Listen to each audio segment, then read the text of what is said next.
Okay.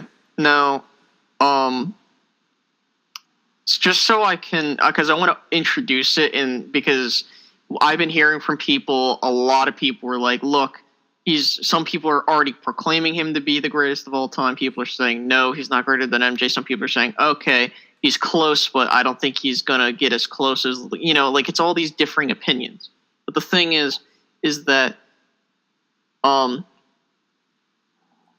me personally, I don't think LeBron will ever catch MJ, regardless of what, and I don't want to be like stubborn, but the thing is LeBron's resume, it can either be used against him or for him for being the GOAT. In my opinion, if you look at his resume and considering, I understand he's had accomplishments like he just literally carried a Cavs team that had no talent to the finals and then they got swept. I mean, don't get me wrong, he has some stuff going for him, but the thing is, you can't be someone that went undefeated in the finals, retired multiple times, and he came back and he performed at a well level, that being MJ.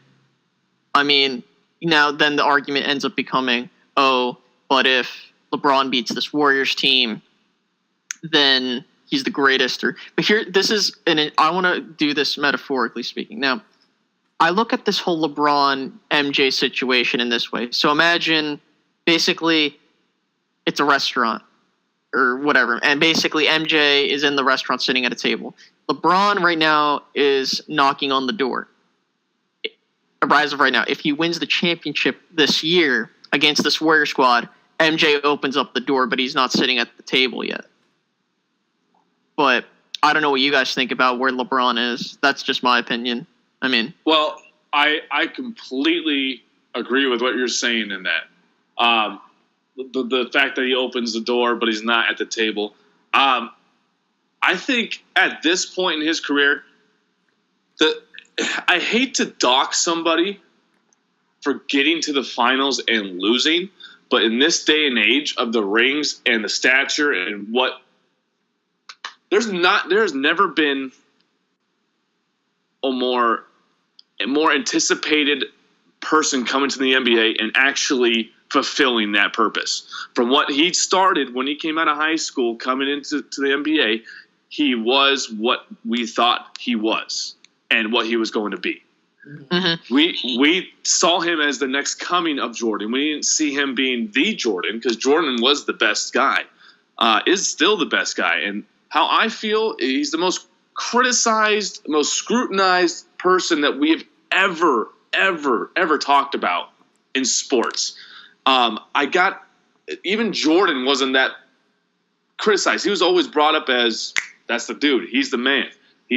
So from a media standpoint, I got to give the ups to LeBron because he's lived in an age where everything is scrutinized that you do. And he has been pretty much cleaner than I could think anyone else could be. But to my point real quick on the basketball side, if you're going to measure it, you have to measure it by rings. If that's the main thing you're going to measure it by, then I don't think LeBron can catch Jordan. I don't think he can, but I think he'll get close. And then let's just say he gets 5 rings, 2 finals MVPs, maybe 3 finals MVPs, and then he beats this Warriors team coming up. I think he's eating at that dinner table. Yeah. Well, the thing is this is what, okay, I will admit, okay, if we're comparing the generations, the first generation was, like the Bill Russell, Larry Bird, and then Michael Jordan was the greatest of his generation. Definitely LeBron's the greatest of our generation in terms of what he's put to the table. The thing is that when it comes to finals wins and losses, I can understand the 07 one. That I give him. Because you know why? Because he literally, he threw that team into a fire pit against the San Antonio Spurs and they just slaughtered him, swept them. Yep. But the thing is, the 2011, the 2010-2011 season, that finals against the Mavericks is what's going to hold it against him and why he's heavily scrutinized, because he just felt like at that point in his career, he just didn't feel like, oh, I'm not the guy D-Wade is, because, they just formed that super team and everyone thought that they were going to beat him. That being the Heat beating the Mavs. And what ends up happening is the Mavericks end up beating them and everyone just loses their mind on LeBron James for not showing up. But the following year, of course, they redeem themselves and they win. I believe that's when they beat the Thunder. I think. Yeah, I don't Thunder, remember. But and then they beat the Spurs and then lost to the Spurs. The point is, though, this is an impressive feat on a lot of people. I don't want to get it twisted. I think LeBron has a very impressive resume. I think if he beats this Warriors team and he ends up not winning another championship, he's at least on Kobe's level. I'm willing to put Kobe, like I'd use the analogy of the restaurant. Kobe is literally is in the door, but he's not at the dinner table.